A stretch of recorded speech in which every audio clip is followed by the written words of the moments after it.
வணக்கம் வியூவர்ஸ், இது உங்கள் சினிமாலயம். இன்னைக்கு நம்ம வீடியோவில் ராயன் மூவி பற்றின பல இன்ட்ரெஸ்டிங்கான தகவல் தான் பார்க்க போகிறோம். ராயன் தனுஷோட 50வது மூவியாக அமைஞ்சிருக்கு. ராயன் மூவியோட கதையை தனுஷ் அவர்களே எழுதியிருக்காங்க. இந்த மூவியை தனுஷ் அவர்களே பார்த்தீங்கன்னா டைரக்டும் பண்ணியிருக்காங்க. தனுஷ் அவர்கள் இயக்கி வெளிவர 2வது திரைப்படம் தான் ராயன்.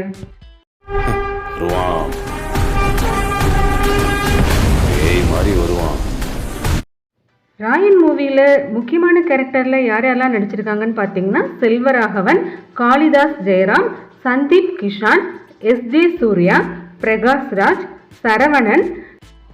தனுஷோட தங்கையா பார்த்தீங்கன்னா முக்கியமான கேரக்டரில் துசாரா விஜயன் நடிச்சிருக்காங்க. இது போக அபர்ணா முரளிதாஸ் அவங்களும் இந்த மூவியில் வந்து நடிச்சிருக்காங்க. வரலட்சுமி சரத்குமார் பார்த்தீங்கன்னா ஒரு லீடிங்கான முக்கியமான ரோல்லையும் அவங்களும் நடிச்சிருக்காங்க.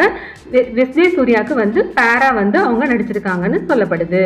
இந்த படத்தின் கதைப்படி தனுஷோட சகோதரர்களா காளிதாஸ் ஜெயராம், சந்தீப் கிஷான் அவர்களும், சகோதரியா துசாரா விஜயன் அவர்களும் நடிச்சிருக்காங்க. அபர்ணா முரளிதாஸ், சந்தீப் கிஷான் அவர்களுக்கு வந்து பேரா நடிச்சிருக்காங்க. இந்த படத்துல பார்த்தீங்கன்னா தனுஷ் அவர்கள் 10 தட ராவணனா மாறி தன் குடும்பத்துக்கு நேர்ந்த கொடுமைக்காக ரிவெஞ்ச் எடுக்கிற மாதிரியான ஒரு கதை தான் வந்து அமைஞ்சிருக்கு. இது ராமாயணம் மகாபாரதம் கதையை வந்து லீட் பண்ற மாதிரியான ஒரு கதையா வந்து அமைஞ்சிருக்கும்னு சொல்லி இப்போ ரீசெண்டா வந்து ஒரு இன்டர்வியூல கூட எஸ்ஜே சூர்யா அவர்கள் வந்து சொல்லியிருக்காங்க. ராயன் படத்தின் மூலமா தனுஷ் அவர்களோட கதை எழுதும் திறமையும் டைரக்டிங் திறமையும் வந்து இந்த படம் வெளிவந்ததுக்கு அப்புறம் எல்லாரும் தெரிஞ்சுக்குவாங்க. அந்த அளவுக்கு அருமையா இருக்குன்னு சொல்லியிருக்காங்க. இந்த படத்துக்கு மியூசிக் டைரக்டர் யாருன்னு பார்த்தீங்கன்னா ஏஆர் ரஹ்மான் அவர்கள் தான். பாடல்கள்லாம் அவ்வளோ அருமையா வந்து படத்துக்குள்ள ஒவ்வொரு சீனுக்கும் பேக்ரவுண்ட் மியூசிக் பார்த்தீங்கன்னா அவ்வளோ அருமையா வந்து கொடுத்துருக்காங்க.